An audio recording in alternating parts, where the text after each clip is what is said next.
that's over. Me too. My turkeys are plenty tired, not to mention certain muffins. Why, I'm surprised at you girls. That isn't a tough routine. Listen to versatile Vera. I heard her, Dolly. She's surprised at us. She isn't the only one that's surprised, Misty.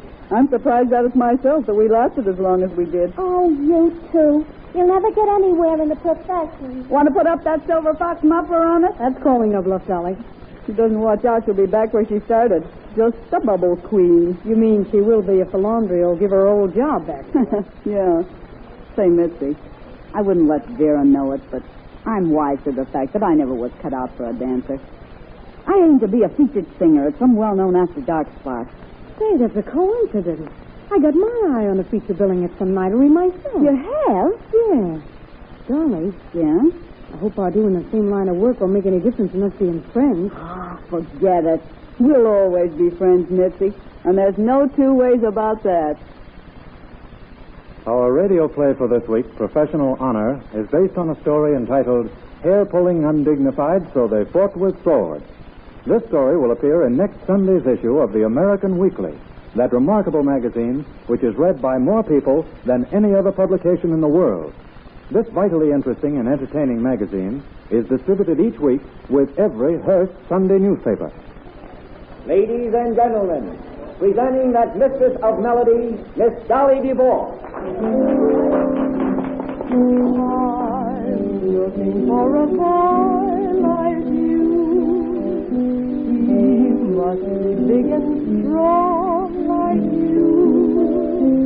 Someone to drive my cares away at the weary end of a dreary day. Say, how about you over there, old Silvertop? Wouldn't you like to help?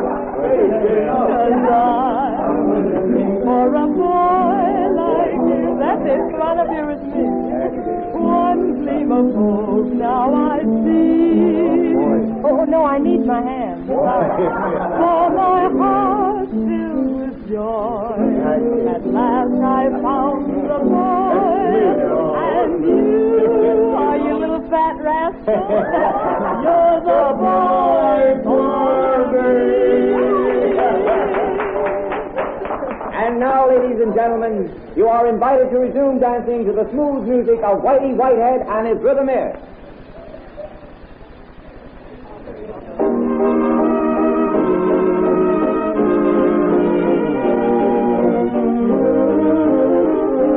May I offer my personal congratulations, Miss DeVore? Barry, you fool. Come along to my dressing room. I didn't know you were here. Well, for a few minutes it certainly looked as though I wasn't going to be here. Something happened to your car? No, all the tables here are taken. And that new floor captain gave me the haughty down-the-nose stare. Here we are. How'd you manage to get by him? Schweitzer happened to see me and saved the day. Or rather, the night. Good old Schweitzer. He saved things for me, too, giving me my chance as a singer. Well, you haven't him to thank for your success. That's due to your own voice and personality. Climb down off the bandstand, darling. Here, park the body on this chair. Thanks. But you can't dodge the truth, even if it is complimentary. Things are just working out like I always planned them to. I didn't have anything to do with what God gave me, Barry. But I will admit that Dolly hasn't hesitated to peddle her talents wherever they've done her the most good. Well, I don't know whether you'd consider me under that heading, Dolly. But you've sold me. Barry, please. Why shouldn't I tell you you've captured my heart? I'm not any worse than any other man you know. Of course you're not. You're a darn sight better than any of them. Then why won't you marry me? Well, I've told you, darling, because I... Come in. Oh, Dolly, I didn't know you had company. Vera! How are you, darling? Haven't seen you in ages. Not since our chorus days. Oh, may I present Mr. Barry Drake? This is Vera Vale, Barry. How do you do? How do you do? Well, I'll see you later, Dolly. Oh, don't let me hurry you away, Mr. Drake. You're not. But I'm sure you and Dolly have lots to say to each other. I'm glad to have met you, Miss Vale. Thank you. You'll be back to take me home, Barry. You bet I will, darling. Well, congrats, Dolly. Headliner at nightclub captures headliner in society, huh? Well, Barry's only a very dear friend. Just see to it, darling, that when you brag about knowing him, you make it clear that you only have a speaking acquaintance. Oh, of course, dear. Until I get to know him better. Too bad you come from such a short-lived family, darling. You aren't going to see the day. Hey, this is some swank dressing room you have, Dolly. Oh, this is getting quite passé, my dear. Schweitz is having it all redecorated for me this summer. peach and green. Oh, it sounds divine, darling. If it's the shade of Mitzi's, it will be. Mitzi? Why, yes. I'm zipping over to Casablanca to see her. It's just around the corner from here. Yeah, I know. Well, somehow rehearsals and rest hours and social engagements have prevented me. Say, tell me, how's Mitzi getting across over there? Oh, they like her. But then you know the class of patrons the Casablanca gets. Yeah, I know. I had a chance to be featured there, but I refused. Well, you'd hardly have met Barry Drake if you were singing there, darling. No. And you'd never have met him, would you, Vera, dear? Well, Mitzi seems to be getting over very well at Casablanca. She takes half a dozen encores every night. Why? Well, to tell you the truth, darling, I don't know. She certainly hasn't got your voice. How nice of you to say so. This must be old home week.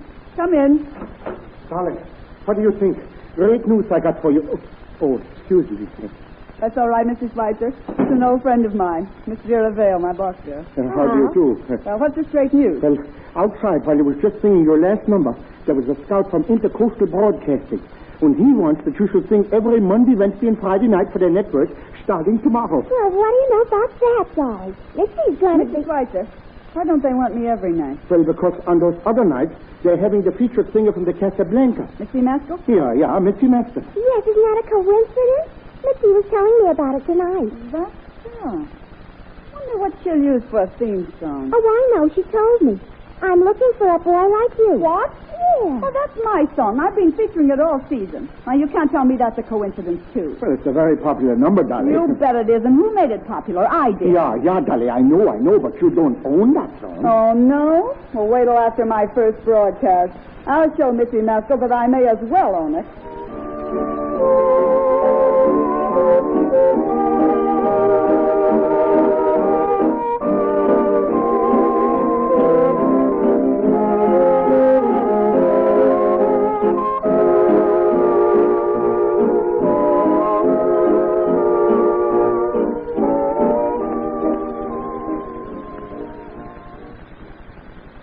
Mitzi. Hello, Vera. My radio's on the blink, and I want to hear Dolly's broadcast. You going to listen to it? You bet I am. I wouldn't miss that program for anything in the world. You know, she tells me her manager has her all set for a contract in pictures. Dolly DeVore in pictures? Say, that's a joke. Yeah.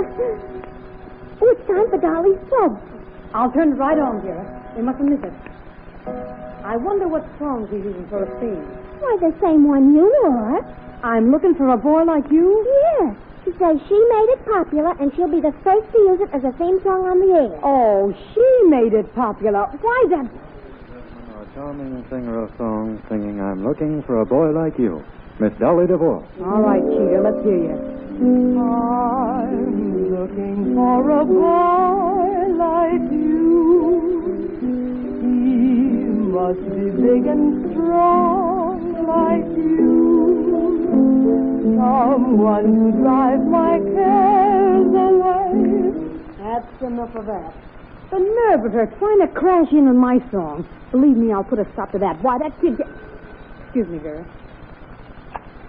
Hello. Yeah, this is Mr. Maskell.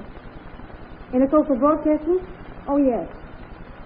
Am I using I'm looking for a boy like you for my theme song tomorrow night? Why, of course. Why, this is an outrage. Everybody knows I made that song. All right, then I won't sing at all. Of all the stupid, outrageous... What's the matter, Mitzi? Just because Dolly DeVore used that number tonight as her theme song, they won't let me sing it again. Oh, that's a shame, Mitzi. I bet Dolly used it purposely to spoil things for you. Of course she did. I'll fix her, the little cheater.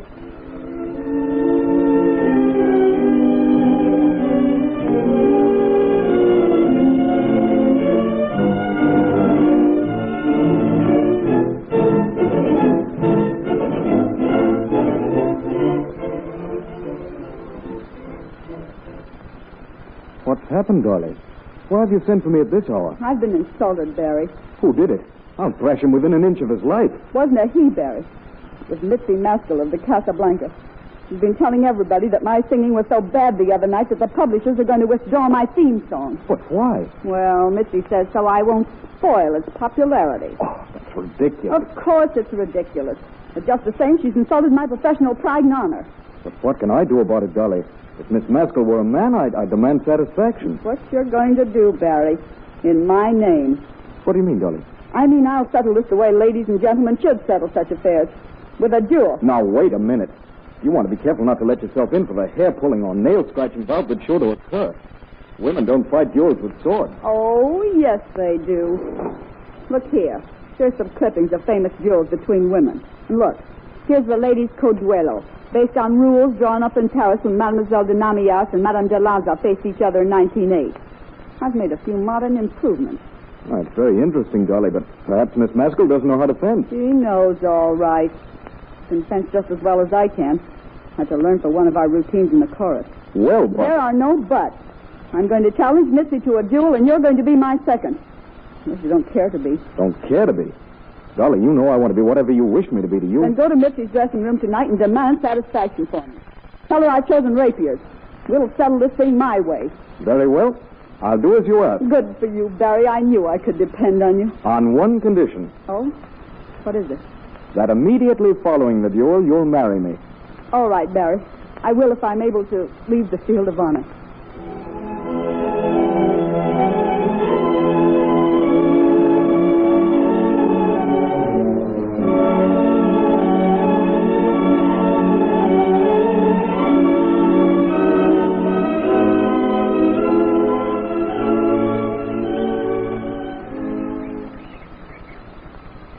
Ladies, choose your weapons.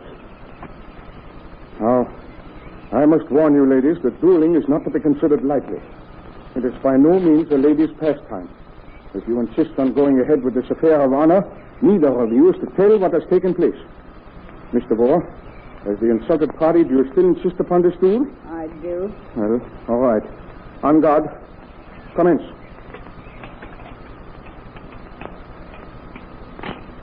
Miss Maskell, your sword has been knocked from your hand. Mr. Bohr, do you wish to let your opponent have a weapon again? Yes. Very well. In position, ladies. On guard. Commence. Dolly! Oh, Mr. Bohr has been wounded. Here, doctor, this way, quick. Dolly, speak to me. Are you all right, darling? Of course I am, Barry, dear. Just a scratch on the forehead. Oh, Dolly, can you ever forgive me? It was that cat Vera who started all this. I know that, Misty. I'm sorry, too. From now on, everything's going to be just like it used to be. You bet it is. Hold on, Dolly. Everything's not going to be just like it used to be. Remember your promise. Say, what does he mean, Dolly? Well, you see, Misty, I promised Barry I'd marry him if I was able to leave the field of honor. And I'm going to keep my word. Well, congratulations. I guess that definitely makes you a maid of honor. Me? Oh, no. You're going to be the maid of honor, Misty. I'm going to be the bride.